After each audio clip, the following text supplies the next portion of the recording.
And also I square this.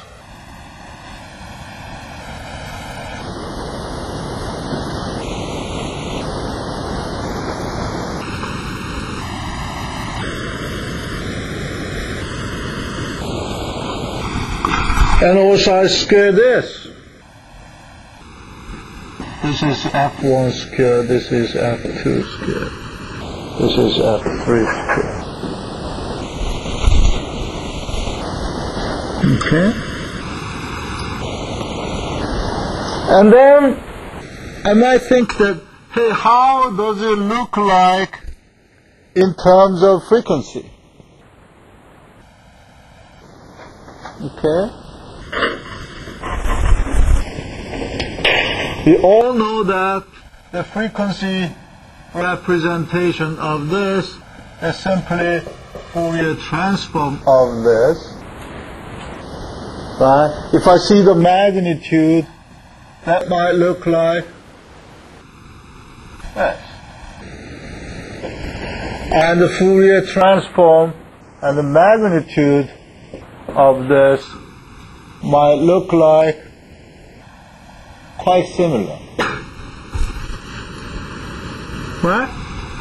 And so on.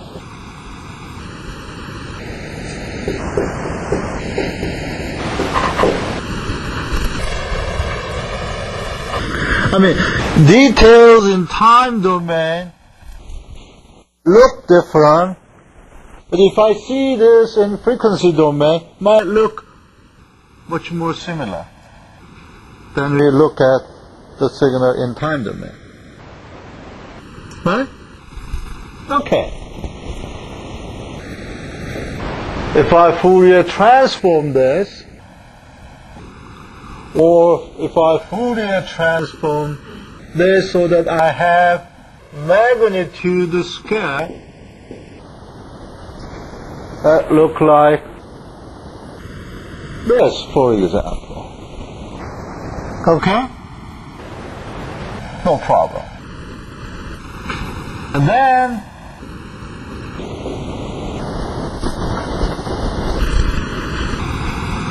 what this area means? The area means f1 omega squared between this frequency. That means, for example, if this frequency is 100 Hertz, then the area represents the energy that is, energy stored in frequency 100 Hertz. Because that is magnitude scale. Because that is area. So I said this represents energy within F minus delta F to F plus. And what I'm saying, this is delta F. Okay? Right? And what would be the area of this curve? That is total energy. Total energy. Right? And the excitation. Okay? Then I represent f1 omega squared. And recall that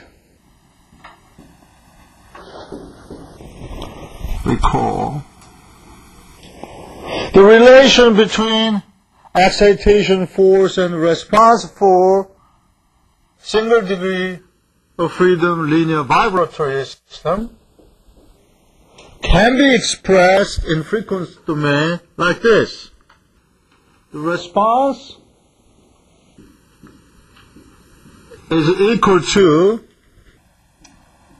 multiplication of transfer function with excitation force in terms of frequency domain. Right? You might vaguely remember this.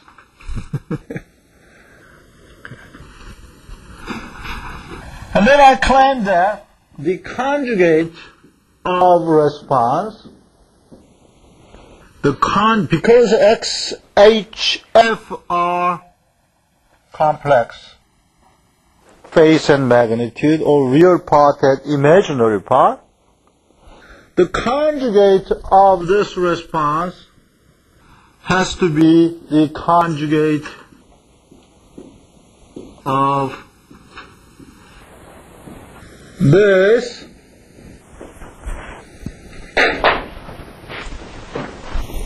if I multiply this, then I have magnitude square, right?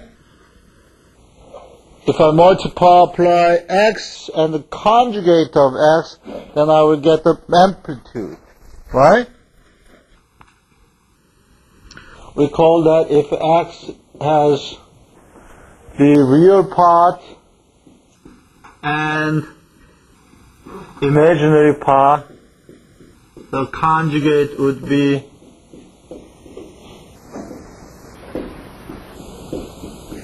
if I multiply this, I will have xr square plus xi square, that is the magnitude square.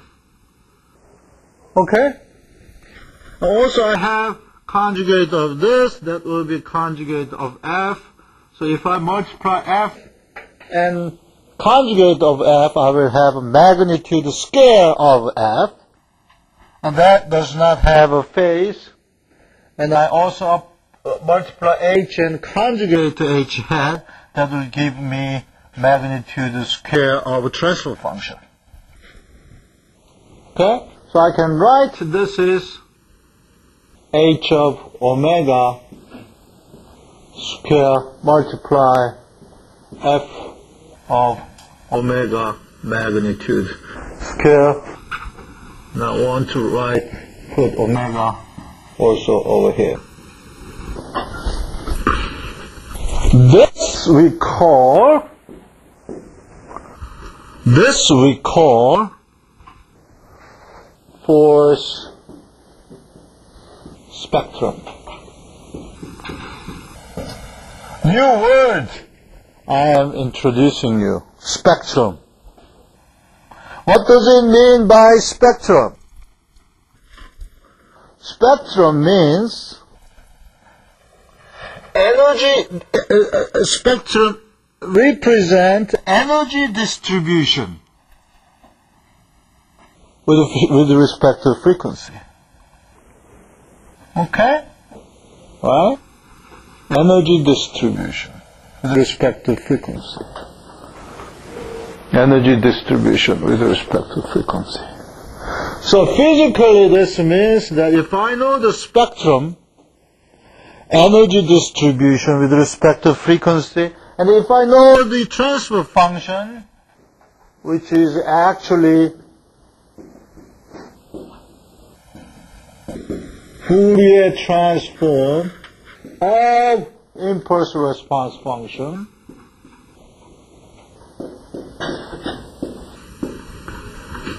okay, then I do know the energy distribution of response. Okay. So this concept will allow you to do the homework that is related with spectrum. Okay. This is a very